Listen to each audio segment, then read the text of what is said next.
Hey guys, just got time for a real quick tip here. We got this here 2006 Jeep Commander. It is the 5.7 liter Hemi, and it's also 4x4.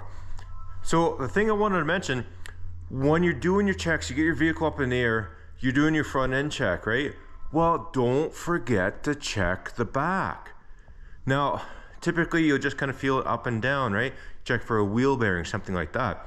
And if you look here, it is a solid rear axle.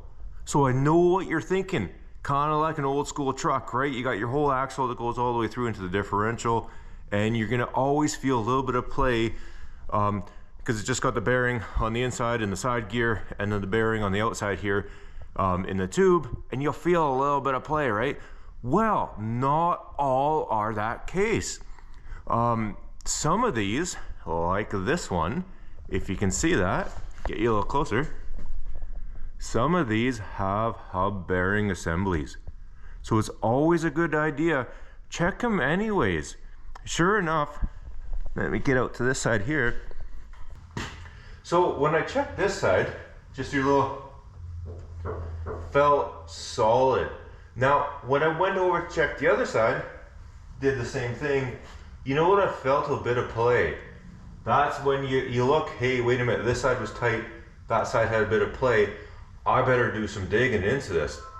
Now, I could bring you over to the other side and do that, but it's so little play, it's a feel thing. You're not gonna be able to see anything. I wouldn't be able to really show it on camera. You wouldn't pick it up. But by doing that and feeling the difference between side to side, then what you do, next easiest thing, at least for me, I go to my parts lookup website, type in the year, make, model, all that stuff, and just type in rear wheel bearing. If you see something like a tapered try that again. If you see something like just a tapered wheel bearing or a captured style bearing, you know, with the race and all that stuff, if you see something like that, then yes, you are dealing with a traditional style axle for a solid rear end, and you know what, a little bit of play is pretty normal. But on this one here, when I type it in, guess what I come up with? A hub bearing assembly. These guys aren't the only ones. Nissan does it on their Frontiers, and who knows who may end up doing it on other vehicles, newer vehicles, or even some of the older obscure vehicles. So don't forget to check the rear end as well. And if you have independent rear suspension, check that as well. Of course, you're gonna have to check it like the front. It's kind of annoying. You're gonna have to put the jack stand underneath it to unload the suspension to be able to check it. But you know what, independent rear suspension, upper arms go all the time. And yeah, I know on some vehicles it's really annoying trying to get a jack stand underneath there. The arms are a crazy angle, but you gotta do it. You don't want to have someone come in, be it your own vehicle or a customer's vehicle, asking you to check how the suspension is and all that sort of stuff.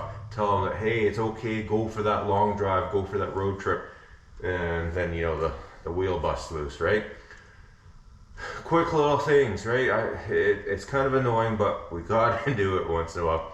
Then the other thing too, I'll mention, this style here with the solid rear axle, don't forget those control arms as well. Let me pop you underneath and I'll show you.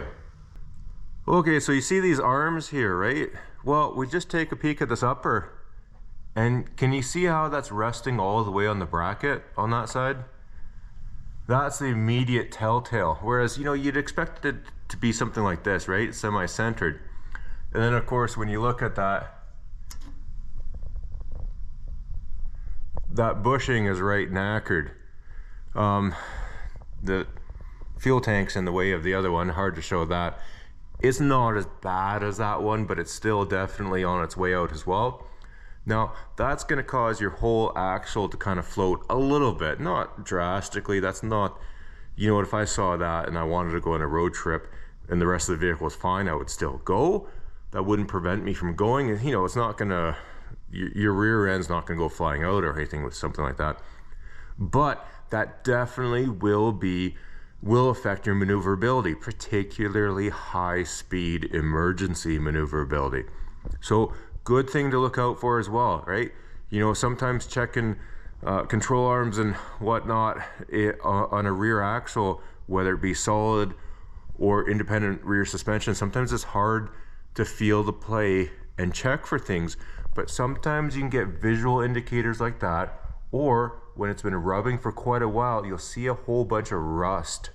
It'll have a whole bunch of rust dust at one joint and not so much the others. Then you know, hey, there's a good indicator, that one's got some rubbing.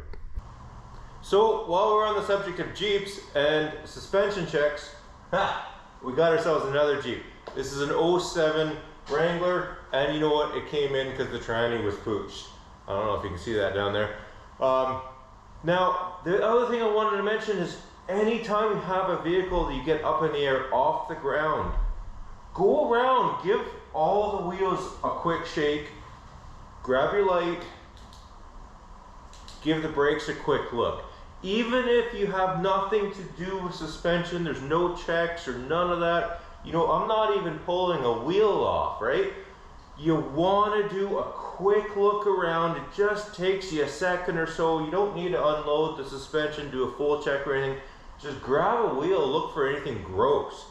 You know, case in point, another shop I worked at, one of the guys there got a ticket and just said, you know, slap some pads and rotors on there. No inspection, nothing, just customer request. Get her done. So get it up in the air, just zip, zip, zip, zip, zip, all the nuts off, grab the wheel, throw it off, just boom, slam it together, same thing, zip, zip, zip, zip, out the door, away it goes. Well, the wheel bearings were so bad on that, the thing damn near fell off on them the next day or so, right? Even though the customer said no inspection, just slam this on, none of this business, right? So you know what happened? The customer goes to the boss, how the heck did you not notice that? Even though it would have been making a lot of noise for a long time. Still, how the heck did you not notice that? The boss would be like, oh, I don't know, goes to the tech. How the heck did you not notice that? Good luck trying to explain that to anybody, right? You come out as, yeah, you're getting a licking, right? So it only takes a quick second. Give it all, quick little shake. Make sure the brakes are good. Just basic stuff like that. It's a good idea also to every vehicle, give the dipstick a quick check, make sure there's oil in it, right? Same thing. Even if you got nothing to do with it, if you let a vehicle go with no oil in it and that engine seizes the next day, even if you're just changing a freaking rear brake bulb, right? It's one of those things. So save your headache, give it a couple quick little basic checks. Obviously if the vehicle's still on the ground, you know, you don't need to put it on the hoist just to do that. So just want to pass that on. Maybe it can save you a headache. Maybe it can save you more than a headache if it's your own vehicle and something bad happens. Enough about Jeeps, enough about suspension. Just want to say, as always, thanks for watching. We'll catch you in the next one. And bye for now.